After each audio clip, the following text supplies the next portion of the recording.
नमस्कार दोस्तों। 9 फरवरी 1943 जर्मनी के शहर कील से एक जर्मन सबमरीन रवाना होती है। वैसे तो इस सबमरीन में सारे नागरिक जर्मन बैठे हुए थे, पर इन सब नागरिकों के बीच एक इंडियन था जिसका नाम था मत्सुदा। इस सबमरीन का मिशन है कि साउथ से ट्रेवल करते हुए मिस्टर मत्सुदा को ट्रांसफर करना है एक जापानीज सबमरीन में। ये काम खतरों से बिल्कुल खाली नहीं था, क्योंकि समुद्र भरा हुआ था ब्रिटिश जहाजों से। ये समय है वर्ल्ड वॉर सेकंड का। 26 अप्रैल 1943 जब ये जर्मन सबमरीन मेडागास्कर पहुंचती है तो सामने जापानी सबमरीन नजर आती है। समुद्र में पैडलिंग करते हुए सबमरीन के पास पहुंचते हैं और कैप्टन मसाओ तराओका इनका स्वागत करते हैं। एक सवाल अब सबके मन में उठ रहा होगा कि जर्मन और जापानीज सबमरीन एक इंडियन की क्यों मदद कर रही है। ये मत्सुदा कोई और नहीं बल्कि हमारे नेताजी सुभाष चंद्र बोस थे। सन 1993 में लॉर्ड लिनिथगो ने इंडिया के बिहाफ पर वॉर डिक्लेयर कर दिया था। इसी समय सुभाष चंद्र बोस अपनी पार्टी बना रहे थे, द फॉरवर्ड ब्लॉक। 1940 तक आते आते ये पार्टी कांग्रेस से बिल्कुल अलग हो गई।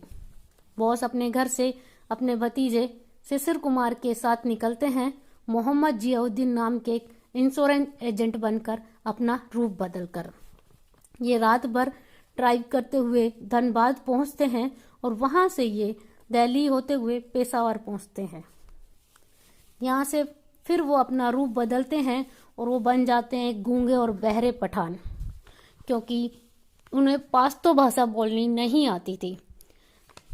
फॉरवर्ड ब्लॉक के लीडर भगत राम तलवार के साथ ही आगे बढ़ते हैं और अफगानिस्तान होते हुए 29 जनवरी को ये काबुल तक का सफर तय कर लेते हैं। इन 15 दिनों के सफर में ब्रिटिश हुकूमत को ये कभी पता नहीं चला कि बोस इंडिया से भाग चुके हैं। 12वें दिन उन्हें इनका भागने का पता चलता है। ये इतना सीक्रेट था कि सुभाष जी की माताजी तक को नहीं पता चलता कि वो भाग निकले हैं। 27 जनवरी 1941 को एक कोर्ट में केस की सुनवाई थी, जिसमें बोस के अगेंस्ट फैसला सुनाया जाने वाले था। जब ये वहां कोर्ट में प्रेजेंट नहीं हुए, तब इनके भतीजों ने पुलिस को बताया कि वो नहीं है यहाँ पर। तब जाके ब्रिटिश हुकूमत को पता चला कि नेताजी इंडिया से भाग गए हैं। 27 जनवरी को इनके गायब होने की खबर आती है।